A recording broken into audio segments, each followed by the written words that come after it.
Psychologie de l'amour, l'instinct, la sensibilité et l'imagination, chapitre 6, la psychothérapie, petit 1, l'isolement. Aucune méthode, par plan et par mesure, d'autothérapie ne convient aux affectifs. Disions-nous au début du chapitre précédent, puisqu'ils sont conditionnés d'une manière impropre à la subordination de leurs pensées et de leurs actions à une directive réfléchie. Certains d'entre eux, tout incapables qu'ils soient de gouverner leur sensibilité, envisagent lucidement ces meurtrissures. Ils souhaitaient le retour de leur sérénité. Ils ne demandent qu'à se sentir libérés, à guérir, et pour cela, à observer les prescriptions et à accepter l'intervention psychothérapique du spécialiste. On ne saurait leur demander le moindre effort actif, mais une docilité réfléchie, laquelle témoigne déjà, en l'occurrence, d'une évidente supériorité. D'ailleurs, les grands affligés de l'amour sentimental émergent nettement au-dessus des moyennes médiocres. Ils appartiennent à une aristocratie psychique, de par l'attitude et l'intensité de leurs préférences, de leurs dilections, et par l'intégralité de l'absolutisme de leurs élans. Judicieusement, ou par suite de généreuses illusions, ils se sont épris, sans restriction, au moment où l'unisson se refuse ou cesse. Quelle effroyable tragédie pour ces idéalistes. La déconvenue ou la rupture courante, créant un état où l'analyse discerne de la contrariété sensorielle, du dépit, de la vanité blessée et de la déception matérielle, état déjà pitoyable, mais d'une gravité bénigne, comparativement à celui qui se caractérise au premier chef par la disjonction d'une symbiose affective développée et enrichie par la durée. En présence de ce douloureux arrachement, le clinicien averti ne prendra pas de vue qu'il s'agisse d'un par-amour, et non pas d'une de ces identifications parfaites, et d'ailleurs indissolubles, auquel convient seul le nom d'amour. Para-amour à 70 ou 80% peut-être, mais para-amour tout de même, c'est-à-dire comportant une proportion inadéquate, par l'interstice desquels on peut suggérer la désaffection. Nous supposons la patiente ou le patient, soit aux premières heures de sa détresse, soit après l'ingestion classique, régurgitée à temps, de l'habituelle dose massive de Véronal. La première indication qui s'impose est claire.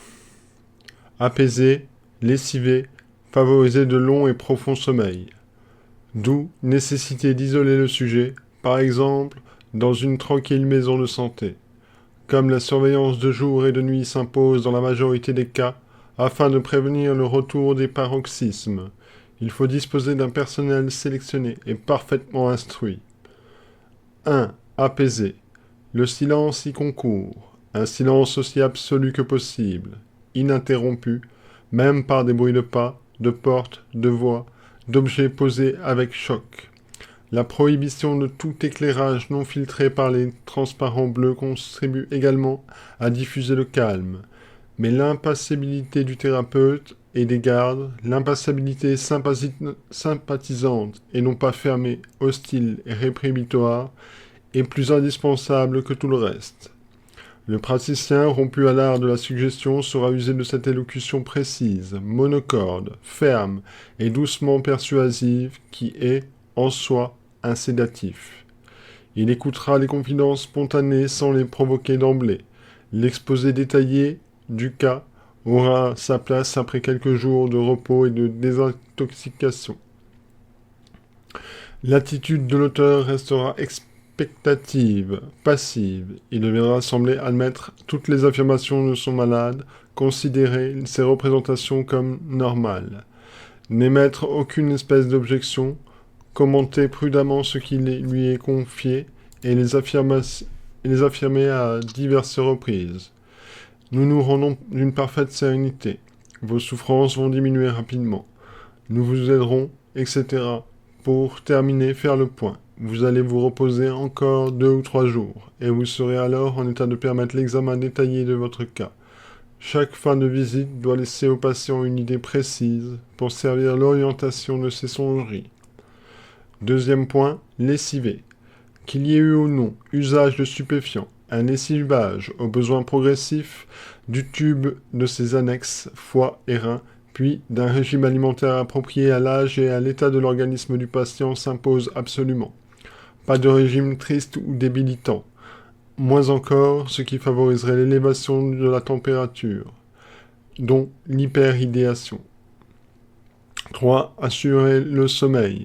Au besoin d'hypnotique, au moins les premières nuits. Un bain tiède prolongé au soir vaut déjà mieux. Essayez la suggestion, le miroir rotatif et l'hypnose directe, si le terrain de psychique le permet.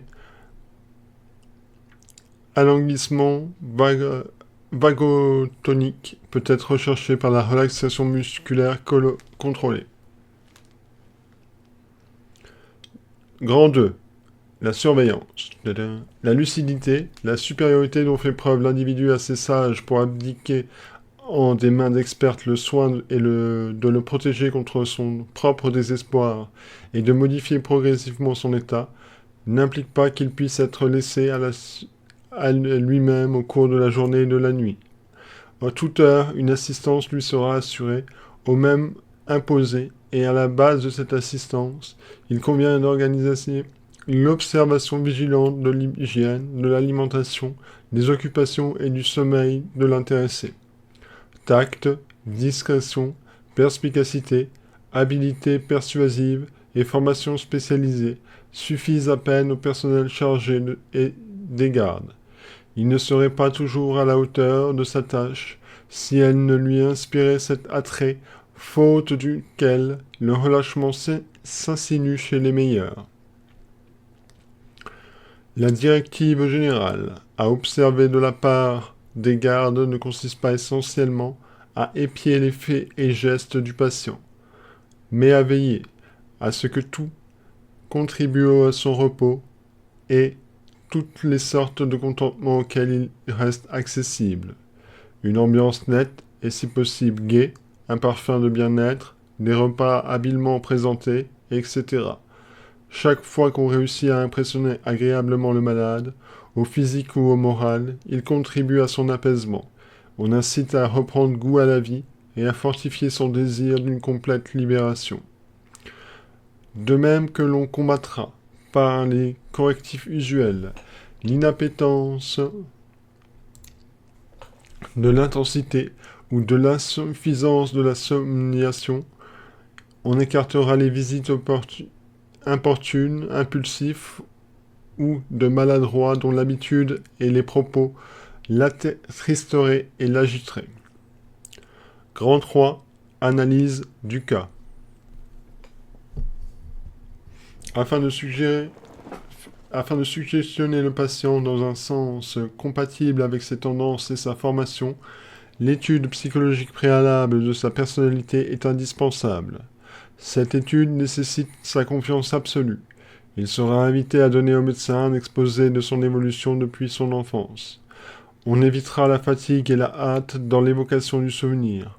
On procédera par courtes séances, chacune affectée à une période limitée de l'existence, de 2 à 5 ans, l'extériorisation minutieuse, complète et sincère des états de conscience et images diverses enregistrées depuis le début de la vie dans l'inconscient, aide à l'apaisement et prépare un accès aux suggestions psychothérapiques. Les valeurs passées, par leur simple réviviscence imaginative, reprenant de l'importance aux dépens de l'affect, qu'il s'agit justement d'éliminer, et qu'il accaparait les premiers plans de la pensée, régulant aux oubliettes d'anciens et attachements souvenirs, en résumé, tandis que le malade se raconte 3 contributions au traitement s'effectuent. L'opérateur note et analyse. 2. L'intéressé se libère cathartiquement, donc se stabilise dans la détente. 3. L'intensité de ces émotions présentes cède quelque chose à celle du passé. Les circonstances dans lesquelles l'amour a dissocié pris naissance, ces phases successives, la terminale en particulier, éclaireront l'opérateur sous la forme à donner aux suggestions. On recommande aussi l'étude approfondie de l'être envers laquelle il s'agit de rendre son patient indifférent à son indifférence primitive. Quelques orthographes confiés à un graphologue sérieux permettront à ce dernier d'établir un portrait véridique, objectif, tout différent de l'image idéale sur quoi s'était le mirage à dissiper. Grand 4. Recherche et mise au point de l'hypnose. La suggestion donnée à l'état de veille ou semi-hypnotaxie, agit parfois suffisamment. Mais il est évident qu'un état plus largement réceptif reste préférable. Cet état, l'hypnose, s'obtient d'emblée sur 15% des sujets. Sur la majorité des autres, il faut 3 à 15 séances pour affleurer leur somnambulisme. Jadis, le docteur Esdial, médecin de l'hôpital Mesmeric de Calcutta, l'un des premiers qui avait effectué des opérations chirurgicales avec anesthésie hypnotique, utilisait, en vue de gagner du temps, un procédé consistant à soumettre chaque patient à l'action discontinue d'une demi-douzaine d'opérateurs qui se relayaient de 10 en 10 minutes. Si l'on en croit le rapport qui fut adressé à l'Académie royale de Londres par un comité de médecins, l'émissaire du gouvernement anglais auprès d'Esdial et qui observe longuement ses expériences, ce dernier réussissait presque invariablement à obtenir le somnambulisme provoqué au cours desquels il déterminait, par suggestion, l'anesthésie. Il y a une dizaine d'années, le docteur Oudinot et nous, afin d'abréger le nombre et la longueur des séances nécessaires dans les cas difficiles, eûmes l'idée d'administrer un anesthésique, l'éther ou bromure d'éthyle, à faible dose, et de saisir l'instant où surviendrait la résolution musculaire pour suggérer le patient à l'aide d'un amplificateur ramifié jusqu'à ses oreilles. Nous réussîmes ainsi plusieurs fois à dissiper sans retour les impulsions au suicide, consécutives à un désespoir d'amour. Depuis lors, avons eu connaissance de la formule Pascal, scopaline, chloralose, entre parenthèses, nous avons expérimenté cette dernière, parfaite, selon nous, tant sa facilité d'administration que du fait qu'elle permet le réveil progressif, lucide et agréable. À condition d'assurer son assimilation rapide, d'une très petite dose suffit à augmenter la subjectivité, à donner pour quelques instants des normaux à la subjectivité de ceux de Babinski, nommés les Pitiatiques. Les meilleures conditions de l'expérience constituent à donner, le matin, à jeûne, 12 heures s'étant écoulées depuis le dernier repas, un cachet comportant du bromohydrate de scopaline et du chloralose. Le patient devra aussitôt le cachet absorbé garder la position assise. S'il s'étendait, on risquerait de le voir surpris par une sorte de sommeil devenant presque instantanément trop léthargique pour permettre l'audition efficace des suggestions. La garde veillera donc à cela. Il restera dans l'expectative de l'instant où l'action du produit commencera à se manifester. C'est à cet instant que la tentative d'hypnotisation par suggestion doit commencer. Il peut s'écouler une demi-heure ou même davantage entre l'ingestion du cachet et les premiers effets. Ceux-ci surviennent parfois en quelques minutes. C'est là une phase délicate. Il s'agit de surprendre de très petits signes, la vacillation du corps, le ralentissement du réflexe palpébral, la vacuité du regard, etc. Ici, l'expérience seule donne la sûreté, car les réactions varient avec chaque sujet. L'opérateur utilisera des procédés usuels d'obtention du somnambulisme par suggestion. Au cours de la première hypnose, Nous sommes avides de chercher surtout à suggérer une hypnotisabilité facile, rapide et profonde en vue des suivantes, puis de calmer le contentement après quelques séances. Une fois la certitude acquise du caractère franchement somnambulique de l'état suggéré, le travail essentiel pourra commencer.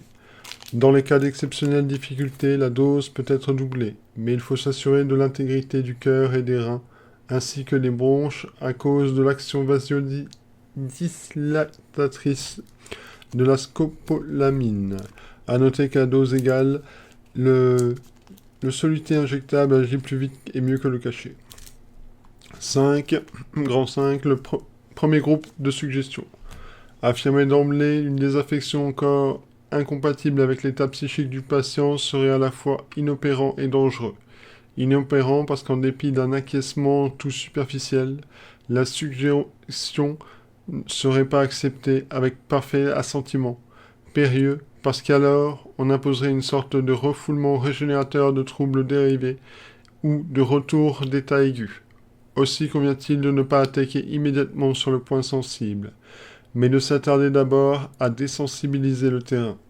Nous citons au chapitre 2 la définition de P. Bourget.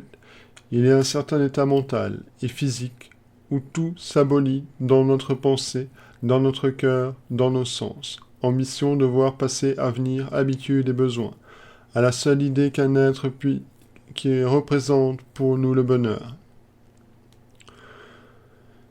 Visons à susciter la revisance de ce dont l'amour a provoqué l'abolition ou l'exact oubli.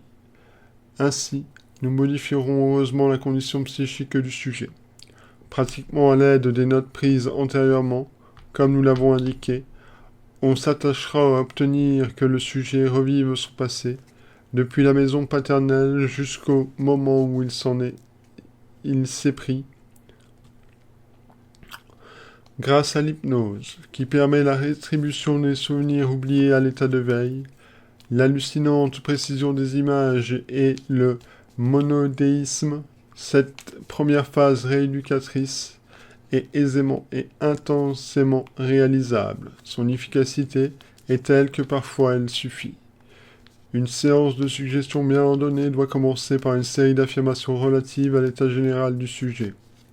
On énumère lentement et plusieurs fois toutes les fonctions psychologiques, et l'on insiste sur le fait qu'elles s'accomplissent parfaitement bien. En particulier l'appétit, la digestion, l'activité respiratoire, le sommeil et les éliminations. On suggère une bonne impression coanesthésique, puis on l'appelle l'attention du sujet sur les images auxquelles la séance a été principalement affectée. En l'espèce, on sera un groupe de souvenirs. Si on réussit à donner au sujet l'hallucination hypnagogique de les revivre, si on obtient qu'il s'y complaise et les commente, le résultat sera excellent. Dans chaque série d'images, il s'en trouve presque inévitablement de pénibles, un deuil, une déconvenue, un accident, une maladie, etc. On active alors vers l'avant de la pensée du sujet en lui disant « Ceci est passé, voici maintenant que votre vie entre dans une nouvelle phase. » Inversement, on prolonge les sections de son rêve suggéré quand elles ont un trait et à des images affectives attachantes. Plusieurs séances sont nécessaires à ce premier temps du traitement. Chacune se terminera par une affirmation de calme, de sérénité, de contentement, puis le réveil différé, graduel, sans omettre de faciliter les hypnoses suivantes par des suggestions convenables. Il y a aussi une espèce d'inconvénient à prolonger l'hypnose plusieurs heures. C'est même tout indiqué dans les cas là où l'on déplorerait trop d'agitation, trop de crises convulsives, etc. Grand 6. Le deuxième groupe de suggestions. On sait que le paramour résulte généralement de l'interposition d'une représentation subjective de l'objet entre ce dernier et le sujet. On sait également que dans certains cas, le complémentarisme ou la résonance fluidique jouent le rôle principal. Parfois, ces deux sortes d'éléments coexistent. Pour procéder avec sûreté, On attaquera toutes les substructions possibles de l'état annihilé. L'opérateur devra, ainsi que nous l'avons indiqué, s'être documenté sur l'objet, l'avoir analysé, évalué, défini, puis avoir établi, à l'aide des confidences du patient, une corrobation entre la conduite de l'objet et le portrait psychologique ressortant de son écriture, de sa physionomie et au besoin d'une observation directe. Ainsi préparé, l'observateur se trouvera en mesure de ramener la représentation au sujet de l'exacte mesure de la réalité. Il suggérera par exemple, X a montré qu'à tous ces points de vue, il diffère de l'idée que nous en étions forgés, ces réelles caractéristiques, vous les voyez clairement aujourd'hui, et vous vous rendez compte qu'ils vous deviennent indifférents. Exposer ensuite le détail du véritable portrait psychologique de l'objet, et obtenir à chaque affirmation l'assentiment du sujet, au besoin, provoquer son assentiment en lui demandant de se souvenir de quelques faits justifiant cette affirmation, terminant chaque séance en s'engageant le sujet à constater qu'il éprouve une satisfaction à voir disparaître de sa vie la personnalité en question, à admettre qu'il s'est illusionné et qu'il se sent comme délivré. Afin de neutraliser ce que l'attraction peut devoir au rayonnement de l'objet, affirmez à diverses reprises, vous vous sentez de mieux en mieux loin de X. Nous ne pouvons donner, quant aux formules de suggestion, que des indications de principe. Pratiquement, elles s'improvisent dans l'atmosphère du patient, s'inspirant de ce que l'on sait de lui-même, de ses dispositions, de son niveau de compréhension, des particularités de son cas, etc. Une suggestion modifie autant plus vite et plus profonde un être qu'elle est plus compatible avec son naturel, ses tendances, ses aspirations, etc. Mieux l'opérateur se sera familiarisé avec la mentalité du sujet, mieux il concevra et formulera des paroles destinées à déterminer la désaffection. Il y a une question de tact et d'intuition. En dehors de l'hypnose et de toute manœuvre intentionnelle, dans la vie courante, il arrive qu'une appréciation, une réflexion ou quelques paroles en apparence sans importance contribuent à dissiper le mirage amoureux. Ainsi, l'habilité du suggesteur joue un rôle aussi important que son autorité. Quoi qu'il en soit, les cures laborieuses, délicates, son intervention rapide et facile, dans la proportion de 9 à 1. Il en est qui demandent plusieurs mois, d'autres 15 jours, parfois moins. Chez certains sujets aisément hypnotisables, nous avons vu obtenir non seulement le retour à l'indifférence, mais l'oubli absolu de la personnalité de l'objet. En 5 ou 6 jours, l'altérabilité des images, non pas tant à l'hypnotisabilité, mais au caractère simpliste des intéressés. Si après avoir placé en somnambulisme, on les engage à discerner l'objet de toutes sortes de défectuosités, de ridicules, de particularités désagréables, repoussantes, ils acquiescent. De là à leur faire admettre qu'ils s'estimeraient heureux de n'avoir désormais plus rien à voir avec cette personnalité. Il n'y a qu'un pas. À la 3e ou la 4e séquence, on peut ardemment suggérer que même le souvenir en est pénible, indésirable, puisqu'il s'estompe et disparaît. Au cours de l'intervalle des hypnoses, l'opérateur, prudemment fera le point, c'est-à-dire cherchera à évaluer l'importance de la profondeur des modifications obtenues. L'aboutissement normal du 2e temps de la cure apparaît quand le patient, éveillé, lucide, paisible, peut dire « Je souffre encore, mais je ne l'aime plus ».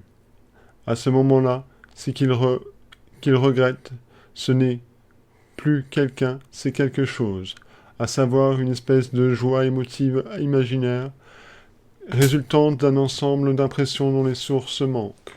Désormais, les pensées du patient, auparavant obsédées par certaines images, cessent de subir cette convergence. Elles offrent la possibilité d'une orientation nouvelle. Mais à l'ablation succède un vide.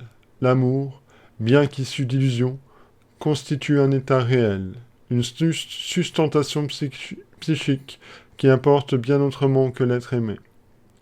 Du moins au point de vue où nous nous plaçons. Ce dont je souffre encore le patient, c'est justement de l'évanescence du potentiel d'animation morale diffusé par l'amour. Aussi, convient-il à cette phase, non pas tant de multiplier les distractions, mais d'assurer aux besoins affectifs les stimuli appropriés à la nature du patient. Une notion pénible subsistera malgré tout.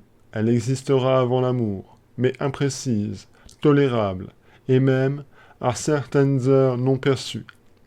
Le vide, l'incomplétude succédant à une désaffection spontanée, par exemple à ce vif sentiment d'aversion qui surgit à une révélation d'une évidente et profonde duplicité, incite bien plus au suicide que le fait de n'être ou de ne pas n'être plus à aimer.